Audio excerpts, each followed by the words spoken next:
Hockenheim in West Germany, round 12 of the 1982 World Motor Racing Championship, and a tragic day here yesterday for Ferrari because the French driver Didier Pironi, the current World Championship leader, was very badly injured in a horrific accident when his car collided in pouring rain with Alain Prost's Renault. The latest news is slightly better than yesterday. There were worries that one of his legs might have to be amputated. We hear that that is now not the case, and we are hoping that Didier Pironi will make a total recovery.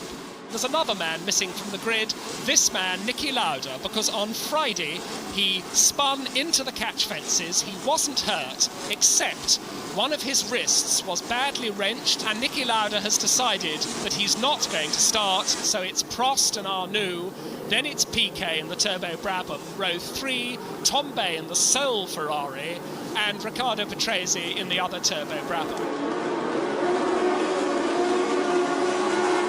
Marvellous start from behind by Eddie Cheever coming through along the pit lane, but it's Alain Prost who has to fall back behind René Arnoux. René Arnoux it is who takes the lead.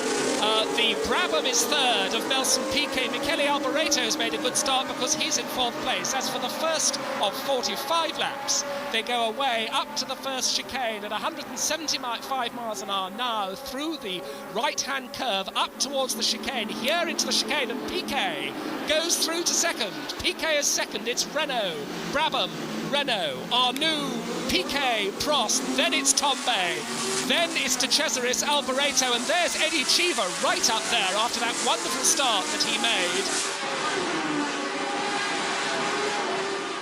Now the second chicane, and still it's René Arnoux, Nelson Piquet, and Alain Prost, then Patrick Tambay, and then the first non-turbo, which is the Alpha of De Cesaris. The rest of the field streaming through that Ost-Curva chicane. That's the new chicane on down the final long straight out of that right-hand curve, down towards chicane number 3, and look at Piquet pushing Arnoux. Piquet pushing Arnoux very, very hard indeed for the lead. And once again, we wonder if the Brabham is going to make the pit stop that we've been wondering about for the last 2 races. Is the Brabham running on half-full tanks? Nelson Piquet pushing Arnoux very hard as they come down into the stadium for the first time. That's Patrese darting out of the slipstream. That was Keke Rosberg. Derek Warwick further down in number 35, that's the Tolman. Derek Daly moving up behind Nigel Mansell, behind Elio De Angelis there. But the leaders already in the stadium, and here they are with Arnoux in front of those packed grandstands. Arnoux ahead of the Brabham with the German BMW engine of Piquet. The Ferrari is 4th, De Cesaris 5th, Patrese now 6th, Alboreto 7th, and Piquet's done it into the first chicane on lap 2, and Nelson Piquet is the leader. Piquet leads the 2 Renaults, Arnoux 2nd, Prost 3rd, Tambay 4th, Piquet pulling away from René Arnoux. Prost is falling back into the clutches of Tambay, and there's Patrese moving up. The turbocharged Brabham BMW power taking Patrese ahead of De Cesaris in the non-turbo Alpha. It's a Brabham, it's 2 Renaults, it's a Ferrari, and it's another Brabham. The 5 turbos in the first 5 places. And we've got Eddie Cheever coming into the pits. Now that's jolly bad luck because Cheever made that wonderful start. The new Ligier has not been a successful car. It looks like a skirt replacement. I think they're replacing one of the skirts. The 2 Renaults falling back and falling back. Nelson Piquet absolutely running away with this race with the Brabham BMW, and of course very popular with the German crowd because although it's a British car with a Brazilian driver, it's a German engine. 8 laps completed. This is the 9th lap, and Tambay now really putting the pressure on René Arnoux. He's passed Prost, and he's really pushing Arnoux. This is the battle for 2nd place now, as we see into the pits once again Andrea De Cesaris out of luck. The Alfa Romeo, which has so often gone quickly in the early stages, and Tambay's doing it. Tambay's alongside, and Arnoux has to give best. And so now the Renaults are 3rd and 4th. The Ferrari of Patrick Tambay is 2nd. And still Nelson Piquet pulling out this lead. There he is, Piquet, and it's 17.7 seconds after only 11 laps. And that is Alain Prost. Prost in the pits. His engine hasn't been sounding quite right for the last few laps, and I think that's some sort of engine problem. But no problems at all for Nelson Piquet. And Nelson Piquet, and there indeed is his teammate Riccardo Patrese, and you see the smoke from the back of the car. Riccardo Patrese's race is clearly run. So that car, identical to the leading car of Nelson Piquet. There is the second man, Patrick Tambay, 23 seconds down on Nelson Piquet. So Piquet looking very, very good indeed. We said he needs a bit more than half a minute to make this pit stop and still come out in the lead. Piquet coming up now to lap Eliseo Salazar as they come into the chicane. And Salazar's hit him. Oh, goodness gracious me. Salazar has taken the leader out. Piquet lapping Salazar. Salazar hit him. And Piquet's furious.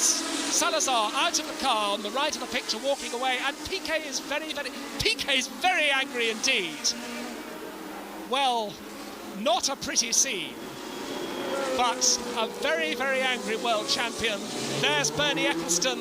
He's just had the news. Piquet coming through on the inside, seemingly well clear, but Salazar, apparently leaving his braking rather late, goes for the apex. Front right of Salazar hits rear left of Piquet. Piquet's in the barriers, Salazar's in the barriers, and the world champion's out of the race. And so Nelson Piquet is out. Patrick Tambay is the leader for Ferrari. René Arnoux is in second place. I make it about 6 seconds down, and that promotes John Watson into third place. John Watson, who is currently lying second in the World Championship, 9 points behind poor Didier Pironi, who of course can't now score. That is Raoul Boesel, and that's very much the end of his race. A shredded tyre, clearly damaged suspension. That is Derek Daly's car parked there. Derek Daly, the Williams, parked by the side of the road. Clearly some sort of mechanical failure. Jacques Lafitte is in front of Keke Rosberg indeed, and that's a magnificent effort by the Frenchman in this still very unproven and not so far this competitive Talbot Ligier with the V12 Matra engine, and Keke Rosberg having to give best to the Frenchman. And Lafitte goes past Mansell, so puts Mansell between himself and the pursuing Keke Rosberg. And Lafitte's in trouble. Lafitte is off, Lafitte is back on again.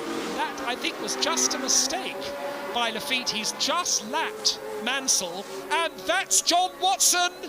That is the third place man, John Watson, and he is comprehensively out of the race, and that's very, very sad indeed for John Watson's World Championship hopes. And Rosberg now our new third place man, but how very, very sad for 36-year-old John Watson from Belfast. John Watson out of the race after having held that third place for so very long, and Keke Rosberg of Finland moves into third place. Lafitte has now stopped in the pits. Look, they're looking at the skirt.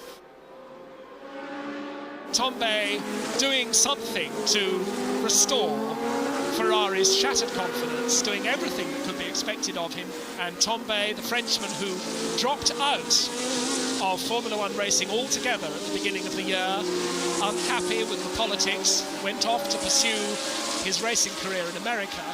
And Tambay called back into the Grand Prix circuit, and this is only his fourth race for Ferrari. Patrick Tambay, who has never won a Grand Prix. We wait for the flag for Patrick Tambay on the start-finish straight. There is the flag. Patrick Tambay raises both hands victoriously off the wheel. Patrick Tambay has won his first Grand Prix out of 53. And there is René Arnoux coming home in second place.